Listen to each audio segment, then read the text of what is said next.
नमस्कार दोस्तों, स्वागत है आपके अपने चैनल संजीवनी मेडिकल एजुकेशन में। मैं हूं डॉक्टर गोपाल, स्वागत करता हूं आपका।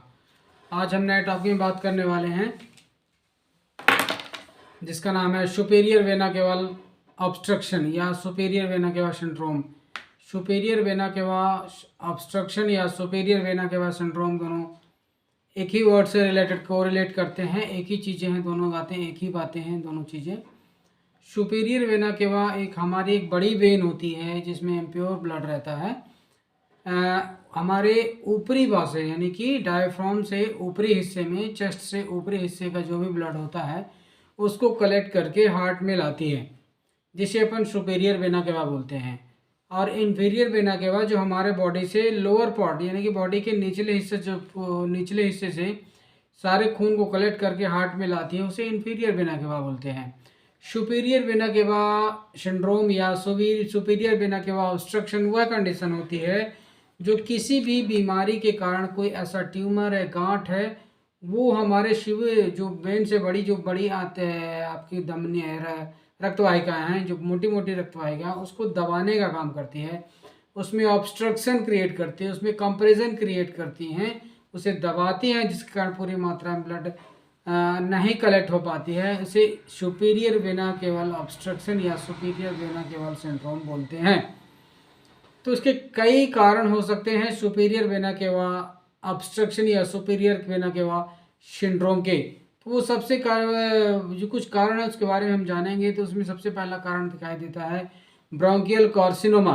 ब्रोंकस यानी कि लंग्स के अंदर, फेफड़े के अंदर ब्रोंकस होती है। ब्रोंकस में कैंसर हो जाने के कारण वो सुपीरियर वेना केवा में ऑब्स्ट्रक्शन क्रिएट करता है। वो कैसे ऑब्स्ट्रक्शन क्रिएट करेगा, कैसे रुकावट क्रिएट करेगा?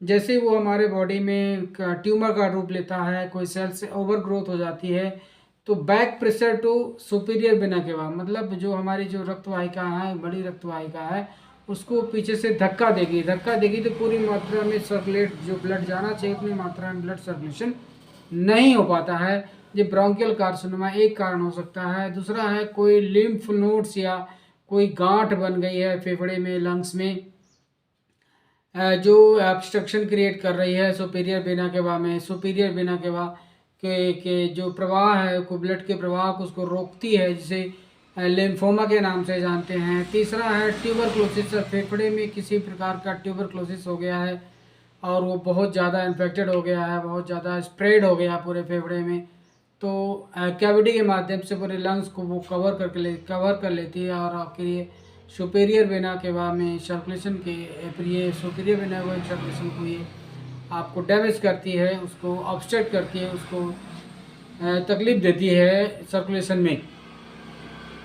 फाइब्रोसिस मीडियास्टेनाइटिस होता है। हमारे जो बीच की हड्डी होती है मीडियस्टेनम बोन होती है। मीडियस्टेनम बोन का होती है, कोई अगर चोट लग गई है, चोट लगने के कारण वहाँ पे बहुत ज़्यादा मात्रा में आपका कंप्रेशन हो रहा है, सुपीरियर वेना केवा में सूजन आ जा रही है, तो वो जो मीडियस्टेनम होती है उससे इसके जस्ट पीछे ही तो रहता है, उसके जो सुपीरियर वेना केवा है उसके ऑब्स्ट्रक्शन उसको कंप्रेस करती है, उसको दबाव देती है। तो एक कारण ये भी हो सकता है सुपीरियर वेना केवल ऑब्स्ट्रक्शन का। फाइब्रोसिस मीडिया स्टेनाइटिस मतलब मीडियस्टेनम बोन होती है, उसमें सूजन हो जाती है, इतना ज़्यादा सूजन हो जाए कि हमारे सुपीरियर वेना केवल वेन को वो ऑब्स्ट्रक्शन क्रिएट करे। नेक्स्ट है रेट्रोस्टर्नल ग्वाइटर, मतलब ये स्टर्नम के पीछे कोई हमारे थाइमस ग्लैंड होती है, थाइमस ग्लैंड में सूजन आ जाए, बढ़ जाए अचानक से, और उसमें थायराइड के सिम्टम्स आ जाए। थाइमस ग्लैंड बढ़ने के कारण थायराइड ये थाइमोसिन हार्मोन्स का सिक्रेशन होता है। जब ये ट्यूमर बड़ा हो जाता है तो अपने जो सुपीरियर वेना केवा एक पेन होती है उसको दबाने का काम करती है, जिसे सुपीरियर वेना केवा ऑब्स्ट्रक्शन बोलते हैं। थाइमोमा है ये, जैसे हम बात किए थाइमस ग्लैंड है, उसमें किसी प्रकार का ट्यूमर ओवर ग्रोथ हो गया, थाइमोमा उसमें हो जाता है। पैराथायराइड ट्यूमर हो जाए किसी चीज़ में, थायराइड ग्लैंड में ट्यूमर होने से भी अपने को आपको सुपीरियर वेना केवा ऑब्स्ट्रक्शन प्रोड्यूस हो सकता है। इस तरह की लक्षण दिखाई दे सकते हैं। एओर्टिक आर्च एनोरिज्म है, मतलब आर्चा फेरोटा होती है हार्ट में, वो आर्चा फेरोटा में पूरी जैसी राउंड शेप होता है, वो राउंड शेप ना हो कि वो बस्ट हो जाए, एक जगह से निकल जाए, निकलने से वो उसकी जो आर्च है, वो जो राउंड है, वो शेप है वो फिसल जाए और वो जाके सुपीरियर वेना के ऑब्स्ट्रक्शन को, वो सुपीरियर वेना के बाद जो हमारी वेन है उसको वो क्या करे, आपको कंप्रेस करे, दबाए, उसे सुपीरियर वेनल ऑब्स्ट्रक्शन बोलते हैं। उसका एओर्टिक आर्च एनोरिज्म के कारण भी ये प्रॉब्लम दिखाई दे सकती है।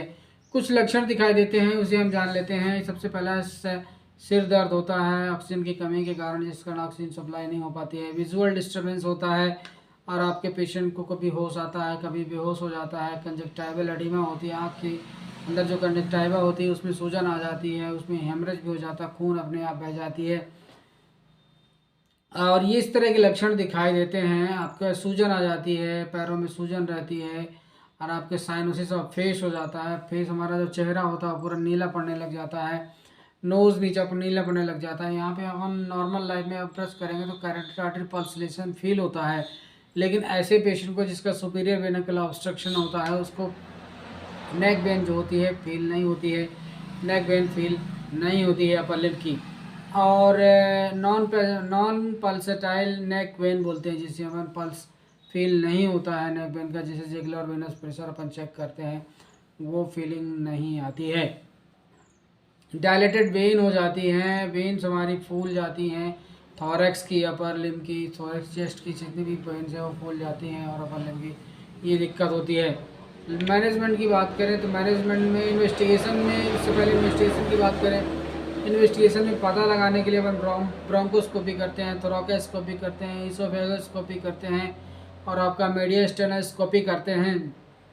लेकिन ये कॉम्प्लिकेटेड हो सकता है ड्यूरिंग द प्रोसीजर के समय। अगर इस तरह की प्रोसीजर हम करते हैं तो इंटरनल ब्लीडिंग होने की संभावना बढ़ जाती है, क्योंकि प्रेशर पड़ता है, ऑब्स्ट्रक्शन क्रिएट रहता है।